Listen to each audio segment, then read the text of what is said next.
Memperkatakan kehidupan. Hidup dan mati dikuasai lidah. Siapa suka menggemakannya akan memakan buahnya. Amsal 18 ayat 21. Beberapa tahun yang lalu seorang pria datang ke salah satu pertemuan kami dengan istrinya yang lemah dan sakit parah. Ketika dia memperhatikan bahwa saya telah melayani beberapa orang dan bersiap-siap untuk mengakhiri pertemuan, dia mencoba untuk mendapatkan perhatian saya. Dengan tangisan keras, dia menjatuhkan istrinya yang terbaring tak berdaya di mimbar. Para pekerja mencoba menenangkannya, tetapi dia tidak mau berhenti. Dia terus menangis. Ketika saya mendengarnya dan menoleh ke arahnya, saya bertanya, "Ada apa?" Dia berkata, "Istri saya sedang sekarat." Saya ingin dia mendengarkan saya. Dengan tegas saya berkata kepadanya, "Engkau mengatakan hal yang salah. Jika engkau mengatakan dia sekarat, itulah yang akan engkau dapatkan." Kemudian saya bertanya kepadanya, "Apa sebenarnya yang engkau inginkan? Apakah engkau ingin dia hidup atau mati?" Saya sangat tegas padanya, meskipun dia putus asa. Kemudian dia berkata, "Aku ingin dia hidup."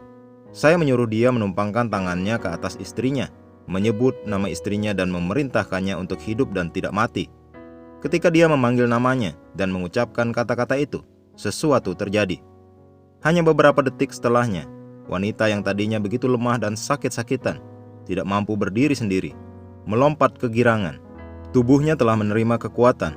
Mereka mengalami mujizat. Haleluya! Tetapi lihatlah, dia bisa saja meninggal. Seseorang harus mengajari suaminya apa yang harus dilakukan dan apa yang harus dikatakan. Dia harus mengatakan hal yang benar karena hidup dan mati dikuasai lidah. Ketika penyakit menyerang tubuhmu, saat itulah kematian juga menyerang tubuhmu. Engkau harus menyadarinya dan berkata, "Tidak, dalam nama Yesus aku menolak untuk sakit." Engkau harus berbicara tentang kehidupan kepada tubuhmu, karena Injil yang telah kita terima adalah Injil kehidupan. Hidup telah datang kepada kita. Haleluya!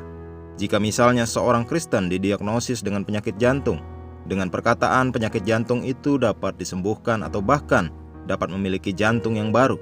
Semua ini terkait dengan perkataanmu. Kata-kata sangat penting dalam kerajaan Allah.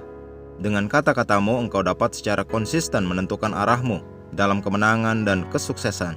Engkau dapat menciptakan kembali keadaan hidupmu dan berjalan dalam kesehatan yang terus-menerus. Haleluya! Mari kita berdoa. Bapa terkasih, aku berterima kasih atas kemuliaan dan transformasi yang aku alami dalam hidupku sebagai hasil dari firman-Mu yang berdiam dengan limpah di dalam hatiku dan keluar dari mulutku. Aku berjalan dalam kesehatan, hikmat ilahi, dan dalam sukacita dan kedamaian roh hari ini. Dalam nama Yesus. Amin.